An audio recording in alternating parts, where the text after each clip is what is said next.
after George Floyd was killed by Derek Chauvin, the police officer in Minneapolis. And there were protests that broke out in cities around the world, and especially cities around the United States. And some of those protests turned violent.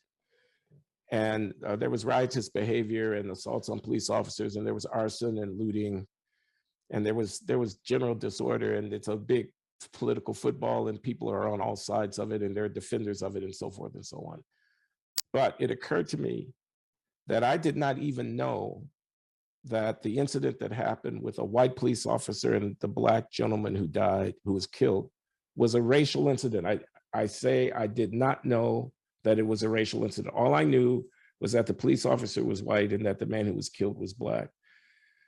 It didn't follow from that it was a racial incident. We were making it into a racial incident. We being all of us here in the United States, we were making it into a reenactment of old American dramas of lynching and the murder of Black people by rogue police and so forth and so on.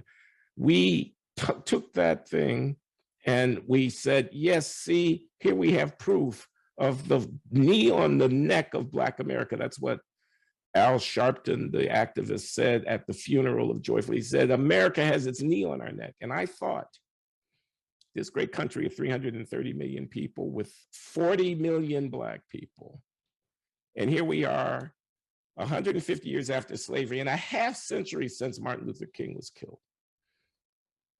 Really? That's going to be the narrative for our country's politics for the next decade, for the next 15 years? This is what we're going to teach to our children. This is how we're going to arrange our media coverage of these events. That's a disaster for this country. Okay, so how can you say that? I had to listen to that gentleman speak only because, first of all, who is he? I gotta look into who he is. Apparently he's a friend of Jordan Peterson, so he's probably a really, really smart brother. But I had to listen to him communicate that because I wanted to. I was hoping that he said some things that I thought as well when this whole incident took place, because I really wanted to understand. I don't know, when this whole incident took place, I was in the process of trying to build my business, and my focus was not on the news or what was going on. And for that, if anybody felt like I turned my back on them because I wasn't present for all of that, I apologize. Um, but a lot of times I know that there's always more to this story. So I don't, unless I really, really, really want to know what happened, um, I don't even deal with it at all. If we have a conversation in passing or at a barbershop, you know, talking to one of my family members or friends or something like that, yeah, I'll chop it up then, but only minimal conversation about it. Why? Because I don't really like to do a whole bunch of 99999 if I don't have much information on it. That's one. Two, it was an extremely racial event from my vantage point. Because even though I didn't know a whole lot of what was going on about it, I took my 43 years into account then. I'm 44 now. I took my 43 years of experience, of believing that I knew what was going on, and I made my own decision to back Black Lives Matter when all this happened. I went to a parade and everything in Washington D.C. And that's just feeling like, yeah, I'm sticking with the disenfranchised, with the ones who was offended. I'm sticking with them. Yeah. I mean, I was honestly, I didn't even know what was going on for real. But I know what I saw on the news, and I know what my community was talking about and how they was talking about it. and how everyone had on the t-shirt that said this or had this picture of this and had this and that. And honestly, when I really started looking into it, it let me down. It let me down. It let me down. I'm like, all that energy for it let me down because I never see that type of energy come. I never see that type of come togetherness for the great majority of Black men who are killed at the hands of other young Black men. I never see that type of vitriol against them. I don't. Every Sunday, a pastor mention it. Yeah, he'll talk to the people who came to church, but the youngins that shooting each other, they ain't there. Their families are probably there, but their families, like, okay, we're gonna pray for them, Lord. That's what we're gonna do. We're gonna pray for them. We're not gonna mobilize the way we do for somebody we don't even know that was killed by a police officer, and we think that since we got the videotape of it all, that we know everything that happened when we actually didn't. That when you also have spoken so eloquently on topics such as the differential incarceration rate. This is not an assault on your statement, by the way. I'm very curious because obviously, you know, you've spoken profoundly about the danger of that differential incarceration rate. And you can see that it's not that easy to conceptually disentangle, especially if you're politically motivated. But even if you're not, an event like that from that broader narrative that something, you know, something's not right structurally, and perhaps this is a reflection of it. But, well, so I don't know how to reconcile those two viewpoints. I don't know how you reconcile them. With difficulty, I suppose I could say, because they do point in slightly different, maybe even more than slightly different directions, but I'm trying to keep my perspective. Right. I do think that the advent of what they call mass incarceration, 2.25 million people under lock and key on a given day, half of them, or 45% of them, being Black people when we're 12% of the population, as a way of doing business going forward without any sense of urgency of reform, without any revisiting of, you know, our drug laws or our sentencing or whatever, without any attention to what is supposed to happen when someone is in prison, rehabilitation and whatnot, without any exploration of alternatives to incarceration as ways of responding to criminal offending, is bad for our country. I do believe that. And I believe the racial aspect of that echoes with our history in ways that are dangerous and that we dare not neglect. I'm the same guy. On the other hand, I think I like this guy. Just want to say that. Just want to point that out. I like his demeanor. I like I like how intelligent he presents himself. If you racialize, and he sounds fair. That's another thing that I'm listening for. That's another thing I'm listening for right here. The discussion of crime and punishment. There was the woman who was murdered at Columbia University a few years ago, and she was killed by these kids who were just trying to rob her, and they ended up stabbing her to death. She was white. She was, you know, I'm sorry, I don't remember her name offhand, but, you know, she was a lovely young woman, and innocent is how she's going to appear in the photograph. And she certainly did nothing to deserve what befell her, and she was white. Mm-hmm, the kids who that's the other side of it. Yeah, right. Tessa something is her last name. I can't recall. The kids who killed her were Black kids from around Harlem. They were in the park. Yeah, they were looking for a quick score. They had a knife. The woman is lying. She bleeds out. Now they've convicted. One of them has been convicted. And I'm looking at the photo in the newspaper, and here's this Black kid. He looks like a Black kid who's 16, 18 years old. He's a kid. And he's from this impoverished neighborhood, and he's Black. And the woman is white. I don't want that incident processed in terms of Black kid murders white woman in the park. Yeah, okay. So maybe it's an issue. Maybe it's an issue of conflation, careless conflation of levels of analysis, hey? Because you're talking about a high resolution analysis of structural problems in the penal system, and to put that George Floyd event, to cram that into the same narrative, is sort of bespeaks of undifferentiated thought.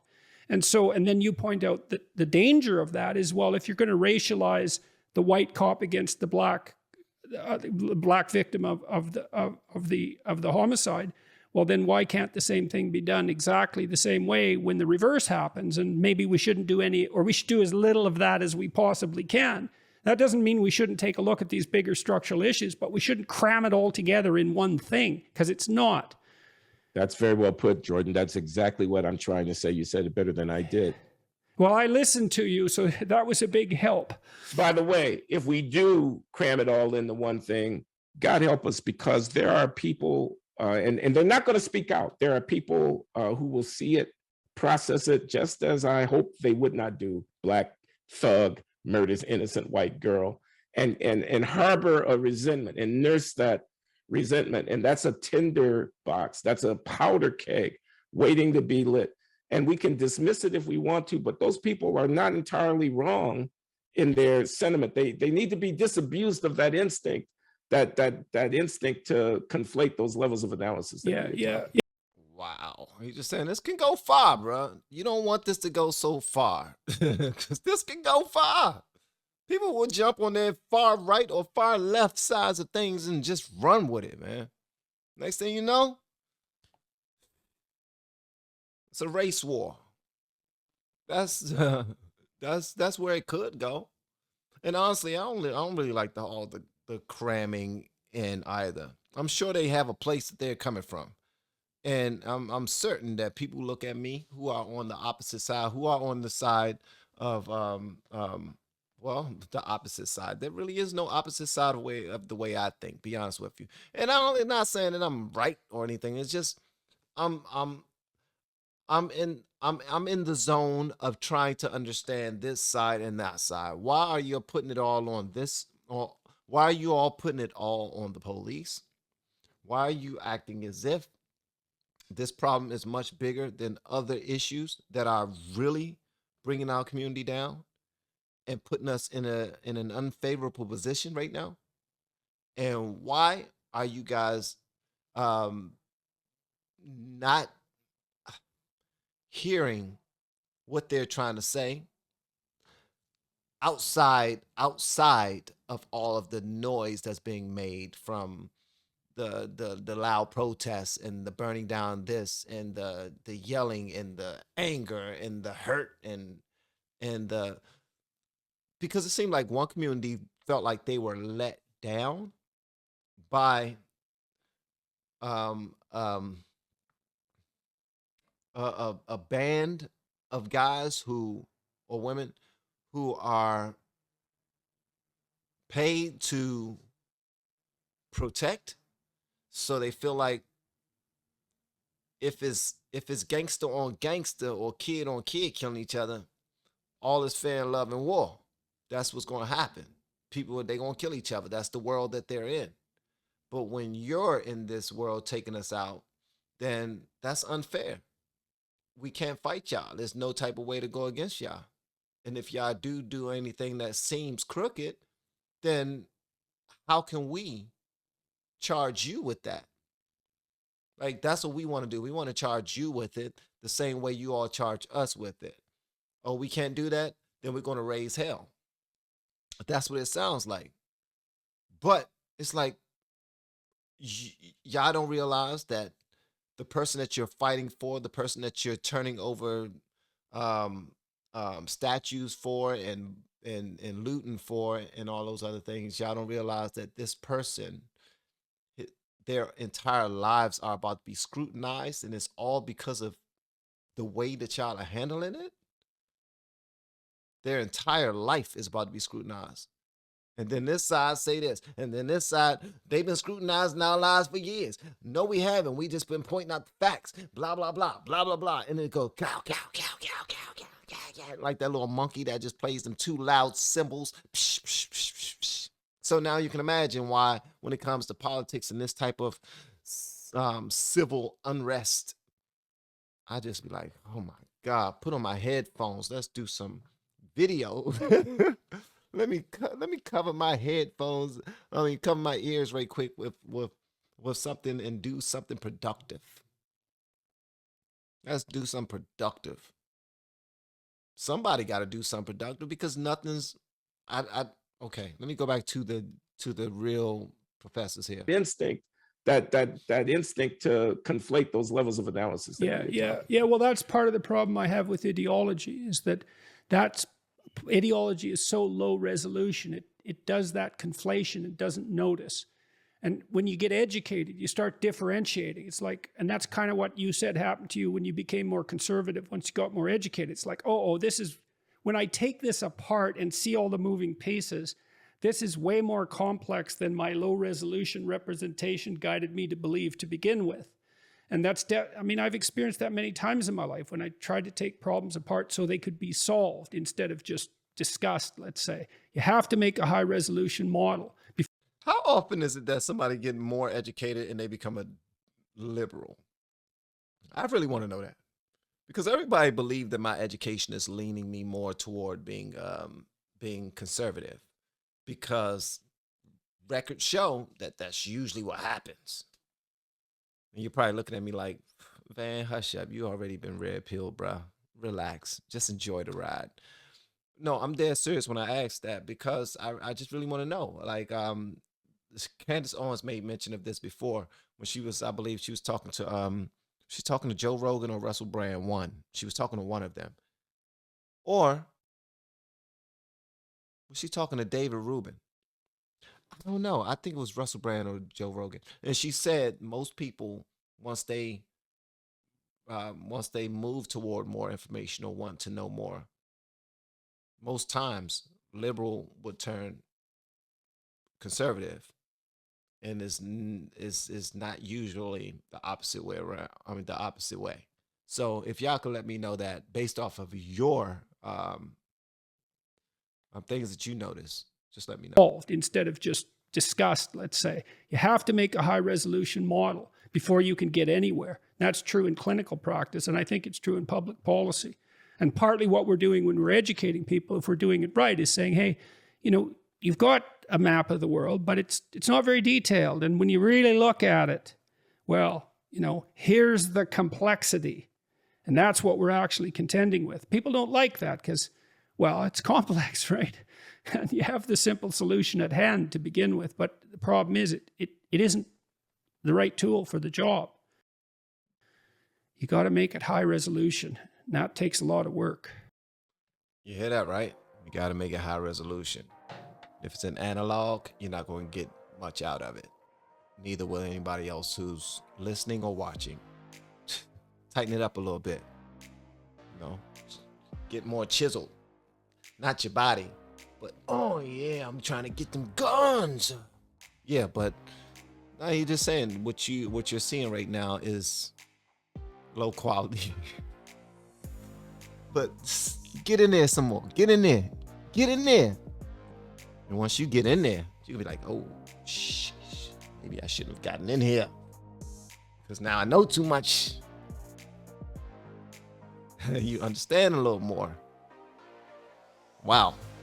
I enjoyed that. I want to hear what y'all want me to know in the comments below. And if you have yet to hit that subscribe button, please make sure you do so on your way out the door. Once again, guys, I am Van, and now we are all the LFR family. And I look forward to seeing you on the next video, hopefully inside the Patreon as well. Y'all have been amazing. Love you.